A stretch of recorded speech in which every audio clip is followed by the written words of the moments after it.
Sentar-se, querido.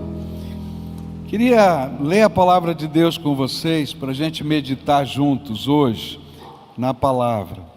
Lá no Evangelho de Marcos, capítulo 7, versículos 24 a 30, eu queria lembrar dessa história e trazer aqui algumas lições para nós. A palavra do Senhor diz assim, Marcos, capítulo 7, versículos 24 a 30. Levantando-se Jesus, saiu dali e foi para as terras de Tiro e Sidom. Tendo entrado numa casa, não queria que ninguém soubesse onde ele estava. No entanto, não pôde ocultar-se, porque uma mulher, cuja filhinha estava possuída de espírito imundo, logo ouviu falar a respeito de Jesus. E ela veio e se ajoelhou aos pés dele. E essa mulher era estrangeira, de origem sírio-fenícia, e pedia a Jesus que expulsasse o demônio da sua filha. Mas Jesus lhe disse: deixe primeiro que os filhos se fartem, porque não é correto pegar o pão dos filhos e jogá-lo aos cachorrinhos. E a mulher respondeu a ele: Senhor, os cachorrinhos debaixo da mesa comem das migalhas das crianças. E então Jesus disse à mulher: por causa desta palavra, você pode ir, o demônio já saiu da sua filha. E quando a mulher voltou para casa, achou a menina sobre a cama, pois o demônio tinha saído dela. Hoje a gente está comemorando o Dia das Mães, né? E aí muita coisa já deve ter acontecido e vai acontecer. Algumas homenagens, alguns presentes, certamente todos os restaurantes dessa cidade vão estar cheios, né? Vai ter ligação telefônica para lá e para cá, algumas famílias vão ter o privilégio de se reunir, outras não, depende da situação, mas nesta manhã eu queria olhar para essa mãe da Bíblia e destacar um aspecto assim especial dela. Ela foi uma mulher que soube lutar pela sua família. Se tem uma qualidade que a gente percebe na maioria das mães, é que toda mãe luta pela sua família. Toda mãe, não é, vou dizer assim, normal, né? Tem algumas que não, mas de modo geral, ela está preocupada em lutar pela sua família. E eu creio que nós vivemos num tempo em que todos nós, de alguma maneira, precisamos lutar pelas nossas famílias. De algum jeito aí, na sua vida, na sua história, você vai precisar ter um esforço especial por causa da sua família. Por isso, me deixe colocar diante de você o drama desta mulher e as lições que ela pode nos ensinar sobre como nós podemos lutar pelas pessoas que amamos, como nós podemos lutar pela nossa família. Essa mulher tinha uma filha, e a Bíblia diz que essa filha estava dominada por um demônio. O que é que significa isso? Biblicamente, literalmente, significa que ela estava endemoniada, um demônio a possuía. Alguns olham para a Bíblia e dizem assim, não, isso aqui é uma visão mítica apenas das enfermidades, mas numa visão espiritual, há muitas famílias que estão vivendo batalhas espirituais dentro da sua casa e que não conseguem discernir que as batalhas são espirituais. Não são só pessoas endemoniadas, mas a gente vai aprender com essa mulher que existem situações tremendas. Eu li um livro muitos anos atrás que mudou a minha mentalidade, né? É um livro escrito por um autor chamado Liticum, e ele falava sobre cidade de Deus e cidade de Satanás. Na verdade, era um livro que falava sobre a questão social, sobre várias coisas, mas ele fez uma abordagem muito interessante, quando ele diz assim, que não apenas pessoas ficam endemoniadas, mas às vezes a gente vive dentro de uma sociedade demonizada. onde a gente vive no meio de de uma cultura demonizada, onde a gente vive numa série de influências de pensamento que não convergem para os melhores princípios da palavra de Deus. E ele então defendia esse ponto de vista. A Bíblia nos ensina que muitos dos problemas que nós enfrentamos em nossas casas têm a ver com um tipo de pressão espiritual, algumas fortalezas espirituais que controlam a mente. Não necessariamente a pessoa vai ter uma manifestação demoníaca, cair no chão, estrebuchar, não é isso não, mas tem algumas coisas que ficam inculcadas na mente, parece que não sai e se torna um grande obstáculo. E o apóstolo Paulo deixa isso bem claro, lá na 2 Coríntios, capítulo 10, versículos 3 a 5, ele diz assim: porque embora andemos na carne, não lutamos segundo a carne. Você está aqui, é carne e osso, mas a tua batalha não é só aqui não, porque as armas da nossa luta não são carnais, mas poderosas em Deus para destruir fortalezas. E ele vai dizer que fortaleza é essa? Destruímos raciocínios falaciosos e toda arrogância que se levanta contra o conhecimento de Deus, e levamos cativo todo pensamento à obediência de Cristo. Por isso, alguns dos membros da nossa família, à luz de 2 Coríntios 10, 4, 5, estão aprisionados em algumas fortalezas da mente. Isso gera sofrimento, angústia no meio da casa, e a gente tem que lidar com isso, e às vezes a gente não sabe como lidar. A gente fala, a gente conversa, a gente faz isso, faz aquilo, mas não resolve, porque tem uma coisa que não entra na cabeça.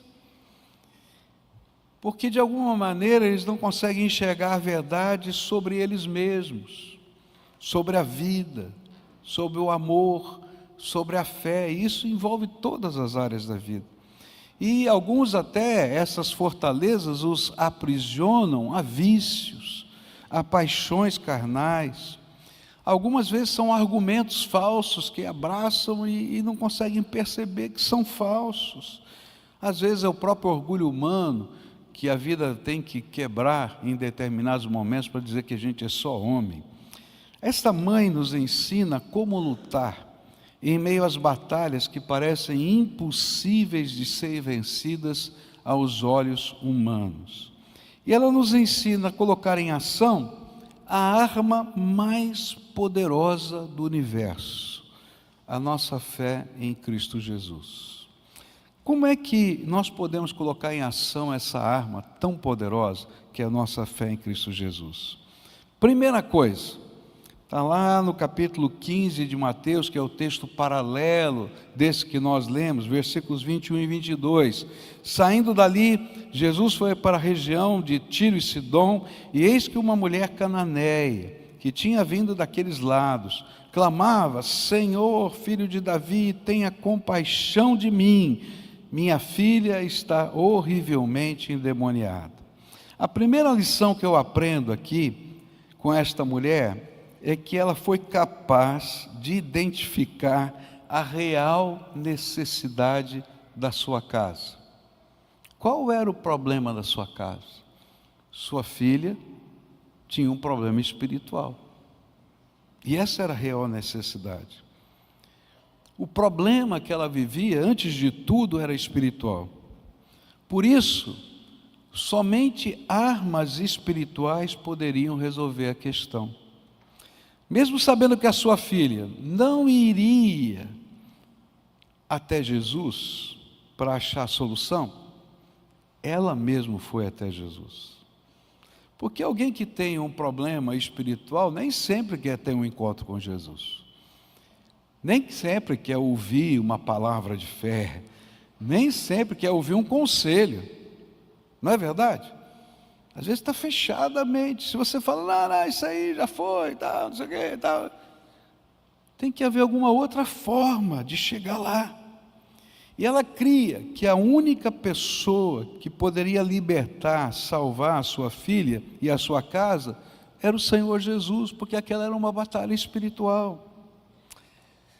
Se você quer lutar pela sua família, então a primeira coisa, você precisa reconhecer qual é a verdadeira necessidade da sua família.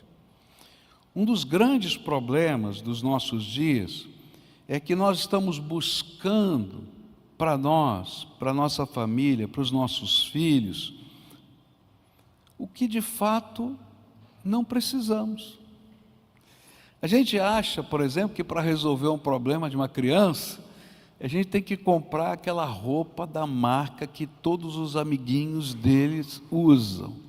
Porque se não comprar da marca, coitadinho do menino ou da menina, vai ser discriminado no meio do povo. E a gente acha que o problema é esse. Quando na verdade o problema não é esse, são os valores. Enxergar a vida com os outros olhos, porque se ele carregar esse tipo de sentimento para a vida, ele vai ser um frustrado a vida inteira. Quando crescer vai continuar frustrado. Esse não é o problema. E às vezes a gente está fazendo o maior esforço para resolver um problema que não é o verdadeiro problema. Ou então, aquela criança, né, que tem um sonho, e não estou dizendo que é contrário a esse sonho, o sonho faz parte da vida, mas ele imagina que o brinquedo do lançamento da loja, sabe aquele agora que saiu, ou o jogo novo, né, que saiu agora, ou o aparelho novo, porque ele já tem um jogo, mas ele precisa agora da versão 5, porque a 4 não presta mais. É a grande solução, mas não é a solução. Aí você vai com a versão 5, 7, 9, 20, continua o mesmo problema. Ou então a gente imagina que se a gente conseguir fazer todo aquele esforço para conseguir colocar o nosso filho, nossa filha para praticar esporte no melhor clube, a gente vai dar mais uma oportunidade, mas isso não é a questão. Ou alguns ainda imaginam que se puder frequentar aquele lugar de diversão X ou Y, é a solução da vida. Não é isso. O que mais precisamos, e aqui vem a grande lição dessa mulher, é que as pessoas que nos amam saibam discernir a nossa alma. Está entendendo? A alma da gente envolve vontade, emoções, sentimentos, lembranças, marcas. E tem um pedaço ali que Deus colocou que vai além da alma, que é o espírito, que é o nosso vazio de conexão com Deus. E tudo isso faz a parte emocional, espiritual da vida humana. E se a gente não é capaz, como membro da família, de discernir o coração, a alma das pessoas que estão perto de nós, às vezes nós estamos ouvindo um ruído que na verdade não é o verdadeiro clamor. Porque a gente vai atender aquela demanda, a próxima, e não vai resolver nada. A grande luta está nas fortalezas que enchem a nossa mente e nos aprisionam. Algumas dessas fortalezas são sentimentos. Eu me lembro de conversar com uma jovem que ela tinha muita dificuldade de relacionamento com seu pai. E a gente estava orando e conversando, e daquelas coisas que só Deus faz mesmo, porque a gente, como pastor, não tem todas as ferramentas. Se não for a graça de Deus, não funciona nada.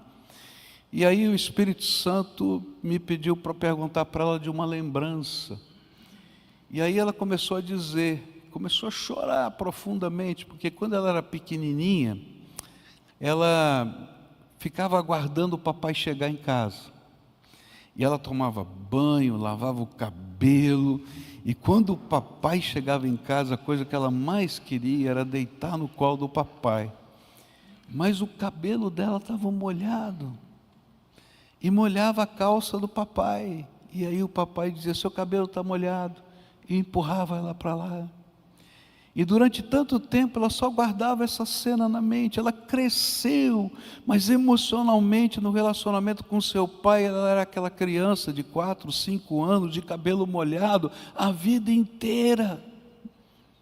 E ainda que o pai tivesse feito tantas coisas, ele nunca tinha discernido a alma da filha.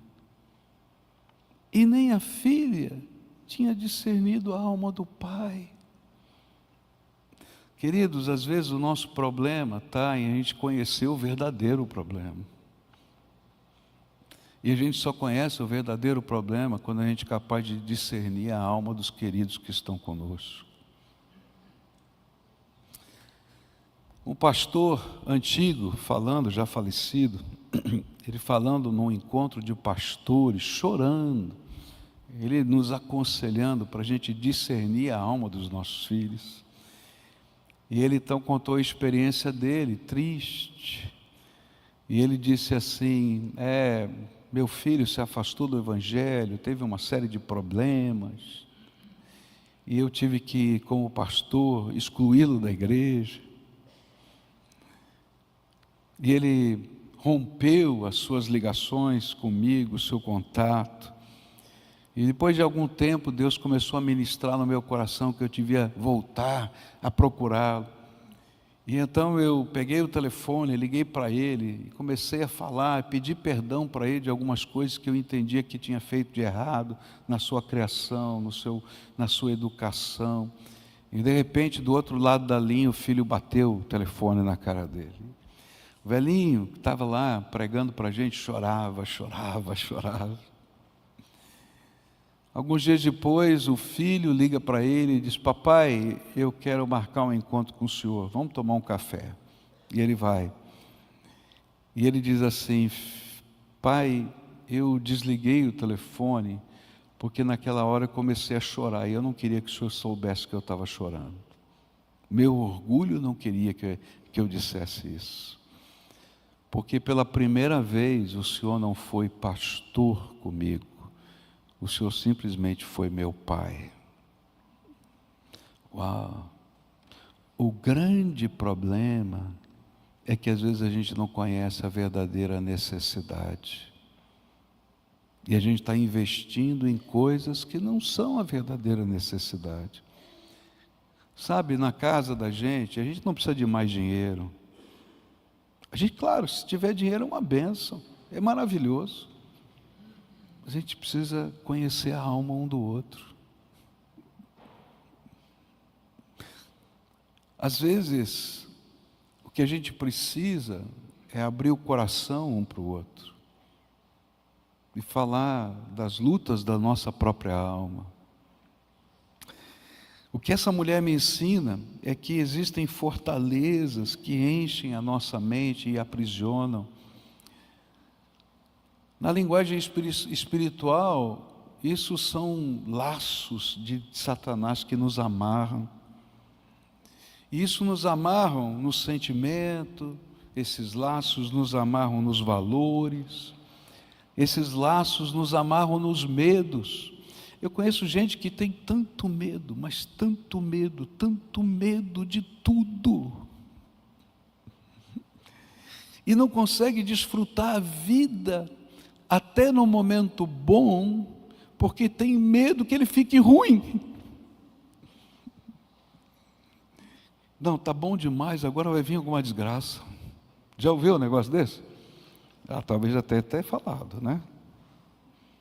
Gente, isso é uma fortaleza da mente, que Deus tem que trabalhar em nós. Às vezes a gente vive os reflexos dos ressentimentos. A gente tem as dores da nossa alma, da nossa história, das nossas marcas, e de repente a gente reage na vida num assunto que não tem nada a ver, mas a gente está refletindo as dores da nossa alma. A gente não é capaz às vezes de discernir o próprio coração, mas às vezes são verdadeiros demônios que aprisionam a alma. Mas em todas essas situações, a gente precisa de uma intervenção poderosa de Jesus Cristo, nosso Senhor. Porque é Ele, segundo a Bíblia, pelo poder do seu Espírito, que leva cativo toda essa fortaleza, a presença do Pai, e nos liberta. Uma senhora, na época ela era primeira-dama da cidade de Curitiba, a dona Marina Taniguchi, ela fez uma reunião com os pastores da cidade e fez um apelo veemente. Achei interessante, porque ela estava cuidando da área social da cidade, e ela chegou e disse o seguinte para nós pastores: por favor, ajudem a nossa cidade. Nós temos um problema que não sabemos lidar, as drogas. Nós temos um problema que nós não sabemos lidar, as famílias. Nós temos um problema que não sabemos lidar, a violência. Nós temos um problema que não sabemos lidar, são os abusos que acontecem. Mas vocês têm alguma coisa além do que aquilo que a gente pode fazer. Eu pensei, temos mesmo, nós temos Jesus Cristo, o Senhor, que liberta. Aquela mulher sabia, dona Marina Taniguchi, que mais do que educação e conhecimento, as pessoas precisavam de libertação e salvação que só Jesus pode dar. Se você quer lutar pela sua família, a primeira coisa é ter plena consciência da real necessidade que cada um em sua casa tem. É discernir o coração. Marido, vou fazer uma pergunta para você, marido que está aqui. Você conhece o coração da tua mulher?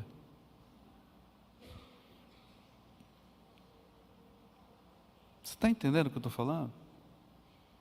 Já discerniu o coração dela? Mas eu vou perguntar para as mulheres que estão aqui. Mulher, você já discerniu o coração do teu marido?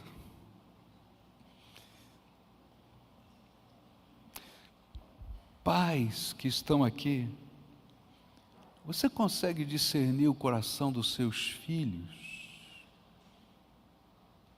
A alma deles? O que eles estão dizendo? Às vezes a gente é tão tolo, tão tolo. Eu me lembro quando o Michel era bem pequenininho, e eu sempre gostei muito de livros, então a minha biblioteca era a minha paixão, e eu ficava lá estudando, e um dia Michel pediu para ficar comigo dentro da biblioteca. Eu falei, mas o que você vai fazer aqui, menina? Ele falou, me dá um livro, pai, que eu vou ler. Ele não sabia ler. E ele escolheu o livro, pegou um dicionário que eu tinha lá de grego, dicionário de grego, que devia ter umas 2.000 páginas. E ele pegou o dicionário, eu estava trabalhando, ele virava as páginas sem riscar, porque ele sabia que eu não podia riscar, e virava as páginas, foi da 1 até a 2.000. Daí virou o contrário e virou as páginas de novo. E naquela hora o Espírito Santo falou para mim assim, você não entendeu nada, né? Ele não quer o livro. Esse livro é uma droga para ele, não tem uma figura. Ele quer você. Para tudo e vai lá, porque o seu filho está precisando de você.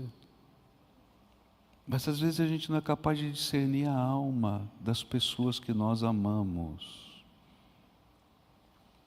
Agora eu quero falar para os filhos.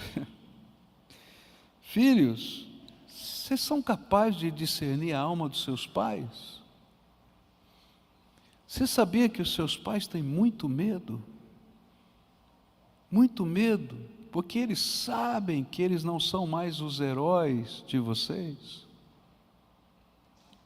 Você sabia que eles têm muito medo de terem falhado em alguma coisa na educação de vocês e serem responsáveis por alguma coisa ruim na sua vida? Você sabia que os seus pais têm muito medo com o seu futuro? Discerna o coração dos seus pais. Porque ser família é conhecer a real necessidade. E, queridos, a real necessidade não é grana. A real necessidade não é status, não é poder. é alma. E aquilo que essa mulher está dizendo é que ela olhou para a filha e sabia que o problema da sua filha era espiritual. Ela discerniu a alma da sua filha e por isso ela foi procurar a ajuda certa. Agora, se você está discernindo errado, você está procurando as ajudas erradas e a solução não virá. Segunda coisa que essa mulher me ensina, Marcos 7, 25 e 26 diz assim: porque uma mulher cuja filhinha estava possuída de um espírito imundo, logo ouviu falar a respeito de Jesus. E ela veio e se ajoelhou aos pés dele. E essa mulher era estrangeira, de origem sírio-fenícia, e pedia a Jesus que expulsasse o demônio da sua filha. Mateus 15, o texto paralelo vai dizer: ela, porém, veio e o adorou, dizendo: Senhor, me ajude. Quando essa mulher discerniu a alma da menina, ela sabia que só Jesus poderia libertá-la e salvá-la. E apesar desta mãe pertencer a uma outra nação, nem ser praticante dos costumes religiosos judaicos, ela cria que Jesus podia libertar a sua filha. Por quê? O texto nos disse: ela tinha ouvido falar de tudo quanto Jesus já fizera nas cidades próximas à sua, e por isso com uma crença inabalável. E a Bíblia vai dizer que a crença dela era maior do que os discípulos de Jesus eram capazes de crer nele, porque a Bíblia vai dizer, no texto de Mateus: grande é a tua fé. Enquanto que Jesus disse para os discípulos: homens de pouca fé. Ela se aproximou de Jesus crendo nesse poder libertador. Diz a Bíblia que ela se lançou aos pés a favor dela, daquela filha. Se você tem discernido a alma dos seus amados, então é tempo de assumir um papel que nem sempre nós cumprimos. Nós somos instrumentos da bênção que Deus quer derramar sobre os nossos queridos. Eu não estou falando só de mãe, não estou falando só de pai, eu estou falando de qualquer membro da família que é capaz de discernir a voz de Deus. Eu quero dizer, você é um instrumento de bênção na sua casa. Deus te colocou lá para ser uma bênção. A palavra de Deus diz: sê tu uma bênção. Está na Bíblia. E Ele quer que você seja essa bênção. Eu acho que era interessante, porque esse costume já se perdeu no tempo, mas isso no passado da nossa nação, da nossa cultura, estava introjetado na gente. Você talvez, tem muita gente de cabelinho branco aqui, vai lembrar que era comum a gente chegar em casa, não é? E a gente chegar antes de dormir e dizer: bênção, pai, bênção, mãe. É verdade ou não é? E aí, às vezes da cama, o pai dizia: Deus te abençoe, meu filho. A mãe dizia: Deus te abençoe, minha filha. Quem ouviu isso aí? Vamos lá. Oh, então não é pouca gente, não. É interessante porque esse costume da cultura vem da Bíblia. Olha que coisa incrível. É da Bíblia. Por quê? Porque Deus quer que você seja uma bênção na sua casa. E aquilo estava lembrando na mente da gente que havia uma bênção a ser transmitida. Se a gente não for capaz de entender que Deus nos elegeu como elemento, como veículo da bênção, a gente não vai entender o valor disso e como a gente tem que lutar por isso. O que mais me impressiona nessa história é que Jesus não vai à casa desta mulher. A Bíblia diz que ele não foi. Que Jesus não fala com a filha dela. Mas que aquela filha foi abençoada, porque aquela mãe foi buscar a bênção que toda a casa precisava. Todo milagre acontece porque essa mãe se colocou numa brecha espiritual de toda a casa. Mas isso não é papel só de mãe, isso é papel de pai, esse é papel de filho, esse é papel de irmão, esse é papel de gente que ama. Você não pode imaginar o que Deus faz quando alguém se coloca na brecha para orar. Uma senhora da nossa igreja teve o seu filho, eu acho que eu já contei essa história para você, mas ela é impressionante. Uma senhora da nossa igreja, ela estava tendo um problema com um dos seus filhos, especialmente por causa das drogas. E um dia o seu filho desapareceu, né? É comum isso acontecer, a pessoa começa a se drogar, ela perde noção de dia e de noite, e ela não volta para casa. Ele estava desaparecido, ninguém sabia onde ele estava.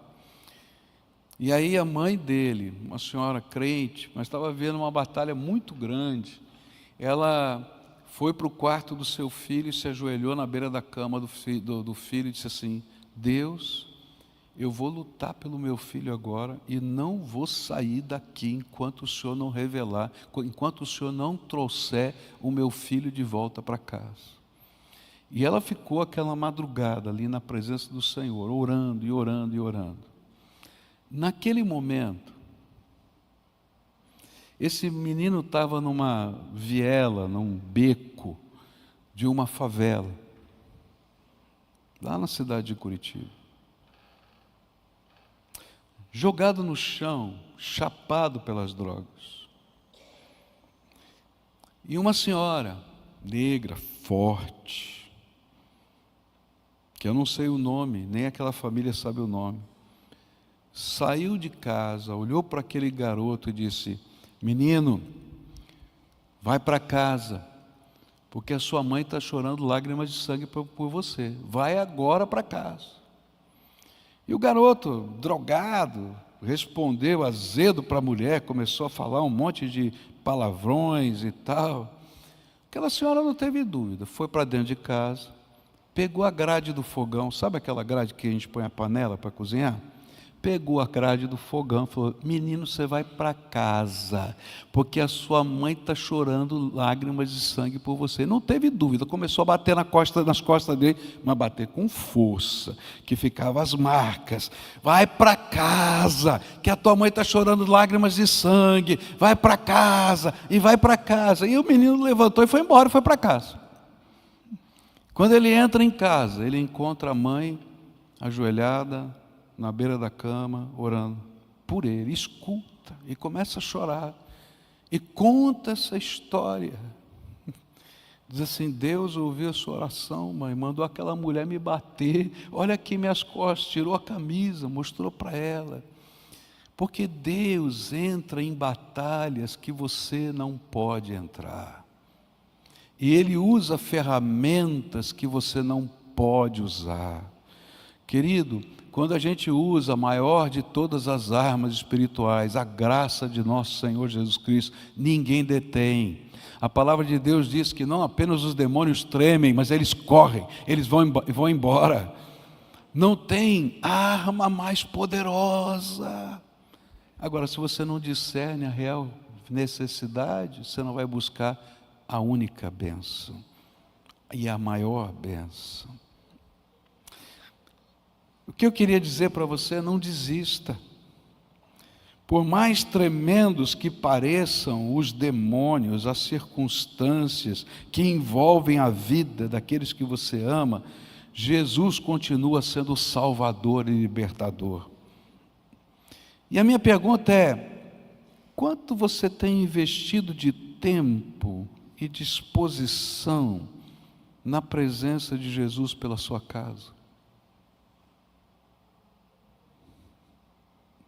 Quanto das suas energias você tem investido para tratar a alma dos seus amados antes do dia mau? Esse é o remédio profilático. A gente trata a alma antes do dia mau. Será que não é tempo de ser sacerdote do lar, sacerdotisa da casa?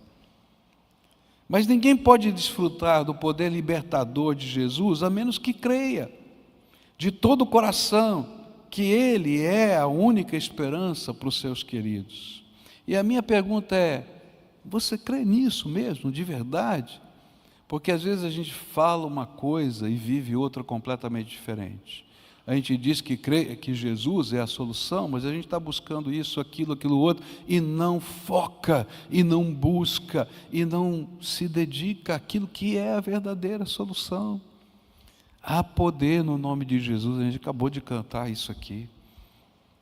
Quando fala para proclamar na rua, não é coisa de maluco, não, é ficar gritando lá, não, eleva esse poder.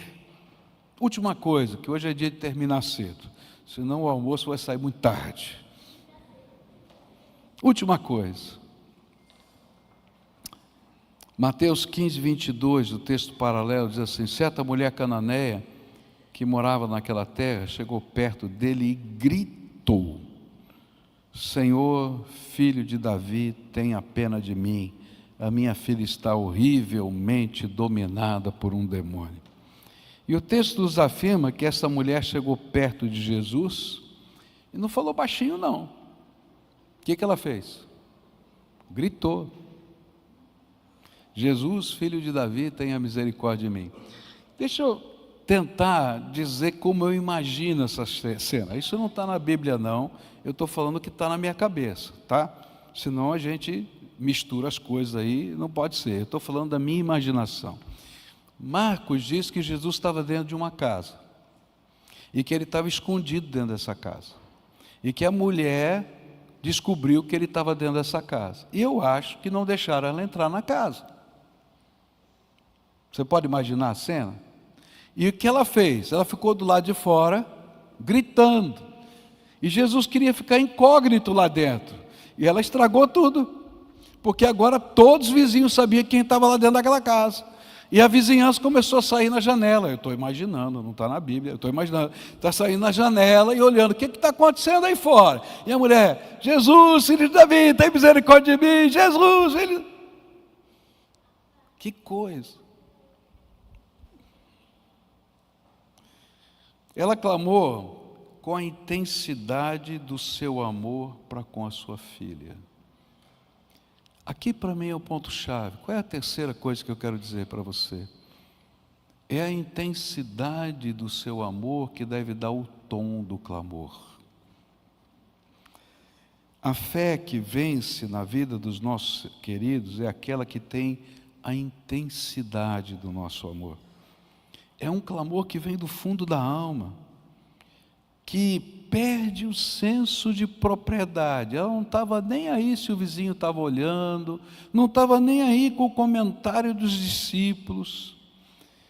Por quê? Porque um senso maior a impelia, era a necessidade da pessoa que ela amava. Anos atrás eu assisti um filme, achei muito interessante, de uma mãe cujo filho estava na guerra, e o sistema de correio das cartas dos soldados na guerra era uma bagunça fenomenal. Eles escreviam cartas para os seus queridos, as cartas não chegavam, e as cartas dos queridos não chegavam, e ela não tinha notícias do seu filho há mais de um ano. E então ela foi para Washington, durante a Segunda Guerra Mundial, ficou parada na porta da Casa Branca, porque ninguém queria atendê-la, mas ela não saía de lá. E chovia, fazia sol, ela não saía de lá.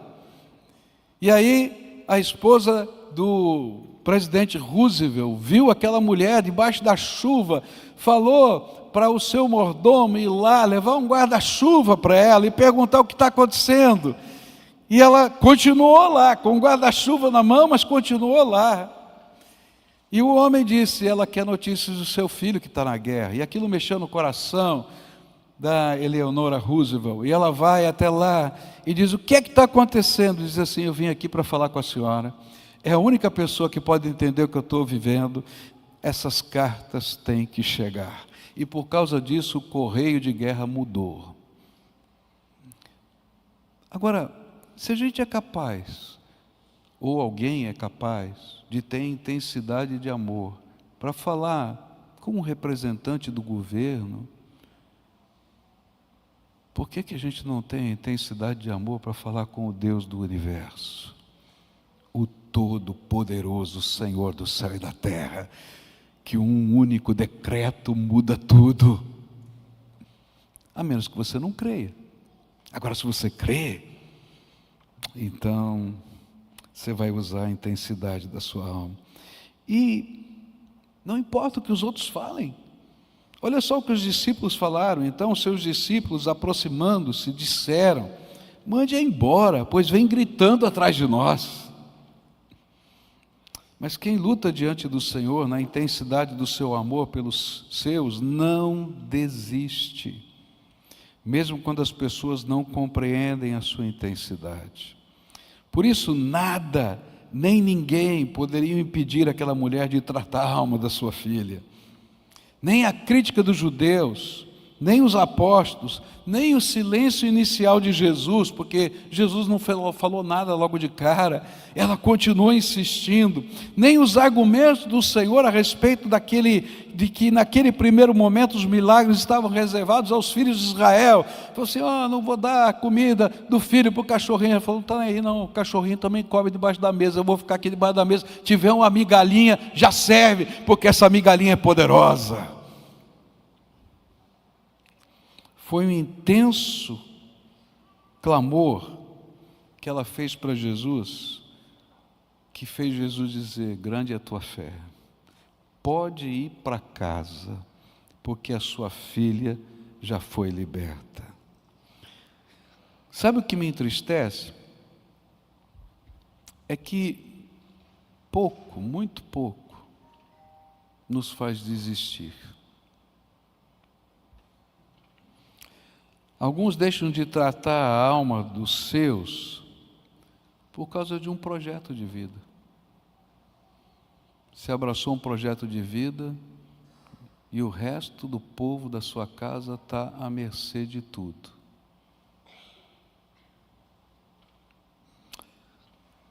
Alguns deixam de tratar a alma das pessoas mais significativas por causa de um amor bandido. Está entendendo o que eu estou falando?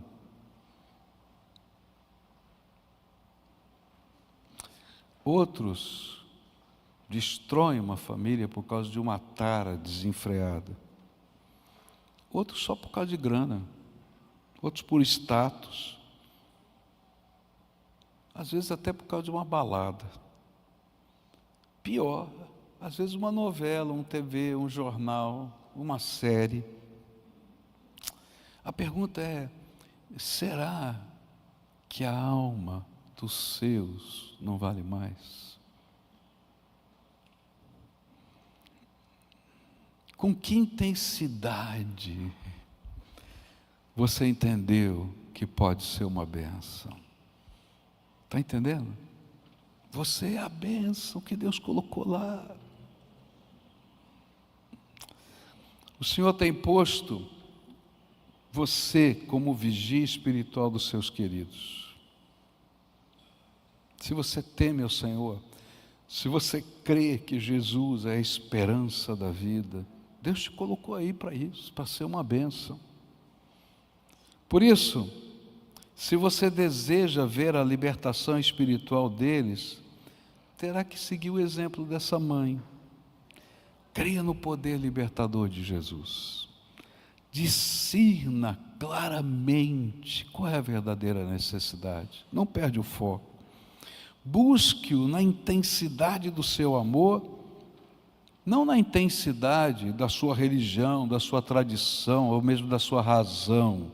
Porque se a gente for olhar para a razão, a gente diria: você está fazendo um ridículo aí na porta desse cara, para com isso. Persista até que chegue a bênção.